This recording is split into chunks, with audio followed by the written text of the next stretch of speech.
In Washington state, a mountain that has been quiet for almost 2 decades is starting to talk again. Its voice is not lava. It is not ash. Not yet. It is a low, steady rhythm of small earthquakes happening miles beneath the surface, in the same magma chamber that uncorked itself 46 years ago and killed 57 people in 9 hours. The instruments are picking it up. The scientists are watching it. And the official alert level is still green. This is Mount Saint Helens, and it is waking up. What do you remember about the 1980 eruption? Tell us in the comments below. It is a huge part of this story. The answer says a lot about what we still remember, and what we have already started to forget. Here is the detail that tells the real story. Since early 2024, the United States Geological Survey has recorded more than 700 small earthquakes inside Mount Saint Helens. They call it a recharge event.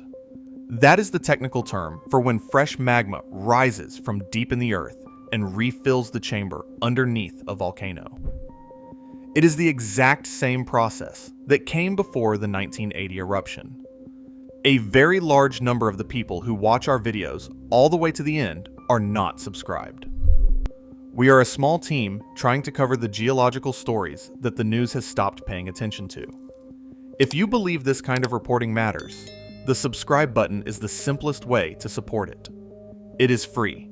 It takes 1 second. Please press it now. Let's begin. To understand what is happening today, you have to start with what happened on May 18th, 1980. The warning signs had been building for 2 months. A small earthquake on March 20th broke 123 years of silence. A week later, a small steam explosion opened a new crater at the summit. Then, something started happening that nobody had ever seen before. The entire north face of the mountain began to move outward at 6 feet per day. A pocket of magma was rising inside the volcano without breaking the surface. By early May, the bulge measured almost 300 feet across. Everyone who looked at it knew that something was going to give. Authorities set up an evacuation zone. Most people listened. 2 of them did not. The first was Harry Truman, not the president. This was the 83-year-old owner of the Mount Saint Helens Lodge at Spirit Lake. He had lived on the mountain for over 50 years. He told reporters on camera that he was not leaving. He said if the mountain went, he was going with it. He became something of a folk hero in those final weeks. The second was David Johnston. He was 30 years old. He was a volcanologist with the United States Geological Survey, assigned to a forward observation post called Coldwater 2, on a ridge 5 miles north of the summit. He had pushed to take that post himself, arguing he had more experience than the colleague who had been scheduled. At 8:32 in the morning on May 18th, a magnitude 5.1 earthquake hit the volcano. The entire north face slid off in seconds. Almost 3 cubic kilometers of rock, ice, and snow detached at once and started moving downhill at 150 miles per hour. It was the largest landslide ever recorded on the planet. The landslide uncorked the volcano. The pressure that had been building inside the magma chamber for months was suddenly released sideways, instead of upward. A lateral blast tore north through the forest at over 300 miles per hour, knocking down every tree across a zone of 350 square kilometers. The temperature inside that wave reached 360 degrees Celsius. From his post at Coldwater 2, David Johnston saw it begin. He grabbed his radio. His final transmission was 4 words long. Vancouver. Vancouver. This is it. The radio went silent. His body was never recovered. Harry Truman was buried under 150 feet of debris when the landslide hit Spirit Lake. The mountain kept its end of the deal he had made with it. While the lateral blast was killing everyone north of the volcano, the vertical eruption began. A column of ash shot 80,000 feet into the sky. In Yakima, 85 miles east, the sky went from blue to black in the middle of the morning. Streetlights came on. Cars turned on their headlights. The ash plume traveled east on the jet stream at 60 miles per hour. Within a day, fine ash was being measured in Calgary. Within 2 days, it had drifted across southern Alberta, Saskatchewan, and Manitoba. 57 people died. Some of them were more than 10 miles away. The total economic damage was over $1 billion in 1980 money. In today's dollars, that figure is closer to $4 billion. It was the deadliest volcanic event in United States history. What part of this story is the most unsettling so far? The scale of the landslide, the speed of the lateral blast, or the fact that Harry Truman chose to stay? Tell us in the comments. Your feedback helps us figure out which parts of these stories matter most. What most people do not realize is that 1980 was not even one of the largest eruptions in this mountain's history. The Cowlitz people, who lived in the shadow of this volcano long before any settlers arrived, had their own name for it. They called it Lawitlatla. Its name means the smoker. The name itself tells you that the people who knew it best understood what it was. The 1980 eruption was not the anomaly. The 123 years of silence before it was the anomaly. And the mountain did not go quiet after 1980. Between 2004 and 2008, it erupted again. This time there was no massive blast, no huge ash column, no deaths. The volcano simply oozed thick lava onto the floor of the crater for 4 years, building a new dome over 1,000 feet tall. Tourists watched it happen from the Johnston Ridge Observatory, named after the man who died 5 miles from that same spot. This is the part of the story that should be making people pay attention. The volcano has 2 completely different modes. It can erupt the way it did in 1980, with a lateral blast and a massive ash column. Or it can erupt the way it did in 2004, with a slow, quiet dome building process. Scientists at the Cascades Volcano Observatory do not know which mode the next eruption will use. What they do know is that the system is currently refilling. In early 2024, the Pacific Northwest Seismic Network started picking up an unusual number of small earthquakes. They were happening at a depth of about 3.5 miles below sea level. That is the exact depth where Mount Saint Helens stores its primary magma reservoir. Between February and June of 2024, 350 earthquakes were recorded. By the end of that year, the count had passed 500. By the middle of 2025, the total was over 700. Fresh magma is rising from a deeper reservoir, about 16 miles below the surface, and pushing into the shallower chamber.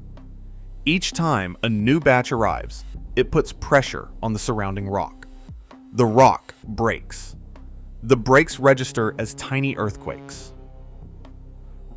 Recharge does not always lead to an eruption, but every eruption in modern history at this volcano has been preceded by recharge.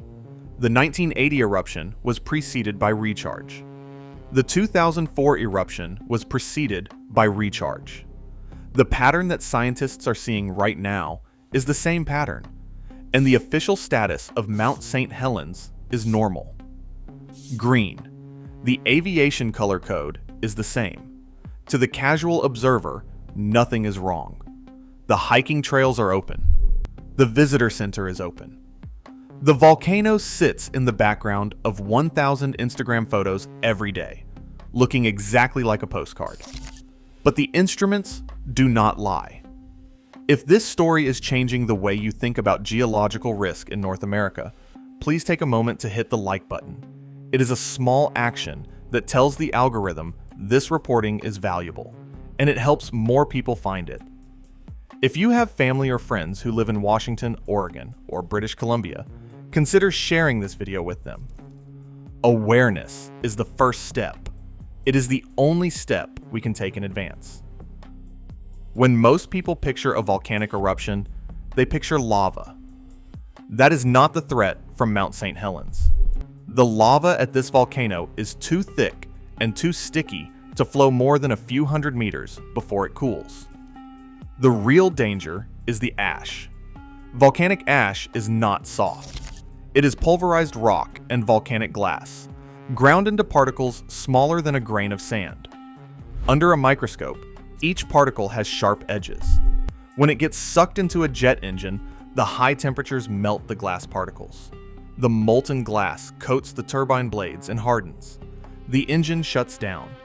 A multi-engine jetliner can lose all of its power in minutes. This is not theoretical. It has happened more than once. The population of the Pacific Northwest has nearly doubled since 1980. Vancouver International Airport handled about 10 million passengers in 1980. Today, it handles over 25 million. Seattle-Tacoma International handles over 50 million. The Great Circle Route, the main air corridor between North America and Asia, passes directly over the Cascades. Every flight from Tokyo, Seoul, Hong Kong, and Singapore that lands in Vancouver, Seattle, or Portland would be grounded the moment ash entered the airspace. In 2010, a much smaller volcano in Iceland called Eyjafjallajökull erupted and shut down European airspace for 6 days. That eruption was a VEI of 4. VEI stands for Volcanic Explosivity Index. Mount Saint Helens, when it goes, will be VEI 5. 10 times more powerful. 10 times more ash. Here's the part most people never consider. The wind pattern that carried ash east in 1980 was not the usual one. Most prevailing winds in that region blow north or northwest. If Mount Saint Helens erupts again under typical weather conditions, the ash will not go to Idaho. It will go to British Columbia, Vancouver, Victoria, the Fraser Valley, the Okanagan. All of it sits in the natural ash corridor of this volcano. Most Canadians have never been told that.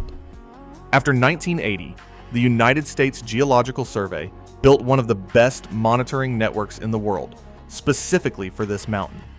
More than 50 seismometers, GPS stations, tilt meters, gas sensors, and satellite feeds monitor the volcano. Nothing the volcano does goes unnoticed. The problem is what happens on the other side of the border. When ash from a volcano in Washington reaches Canada, the response becomes the responsibility of Canadian agencies.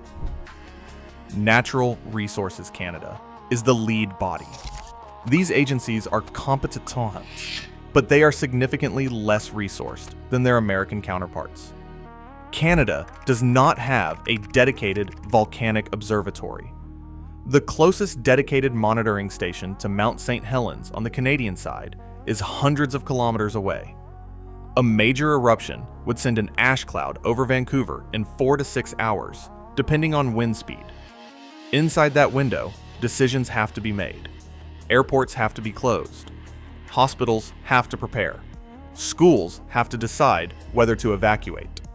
4 hours is not a lot of time, especially when the warning has to cross an international border.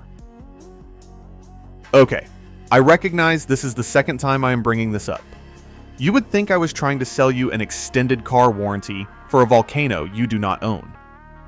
But in all seriousness, if you are still with us this deep into the story, you are clearly getting something out of this analysis. Subscribing is how you vote for more of it.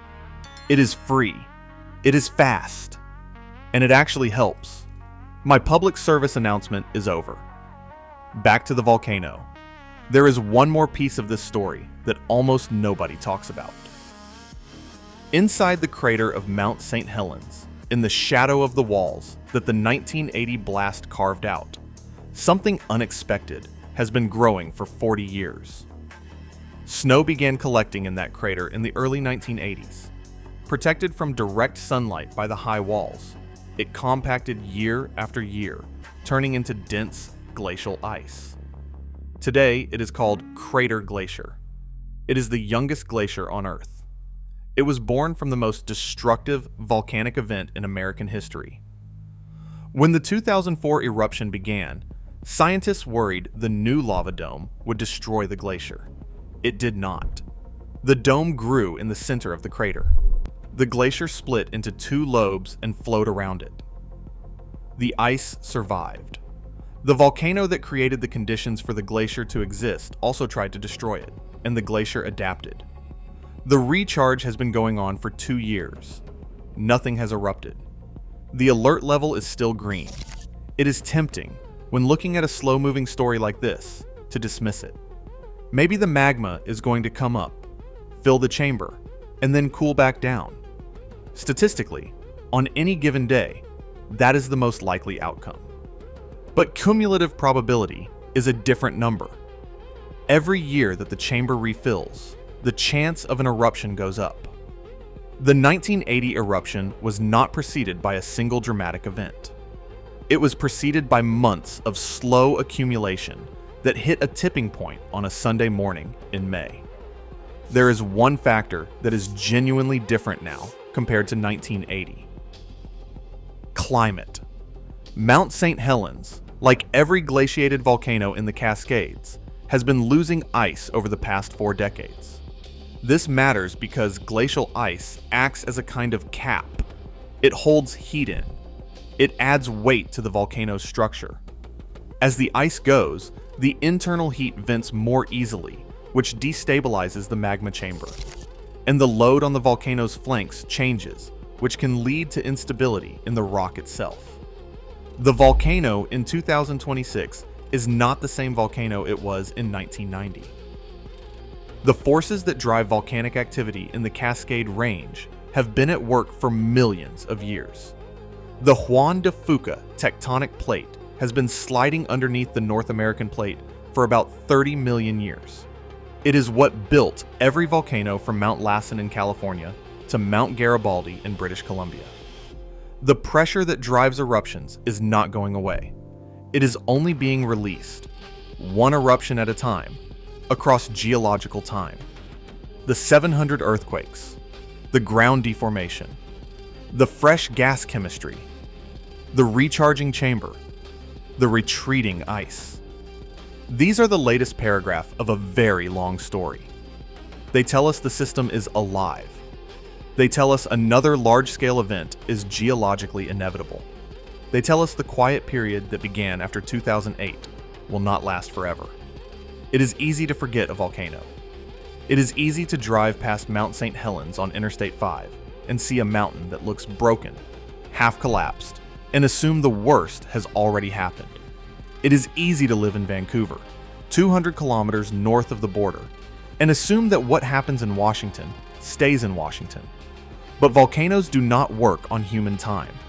Mount Saint Helens was dormant for 123 years before it erupted in 1980.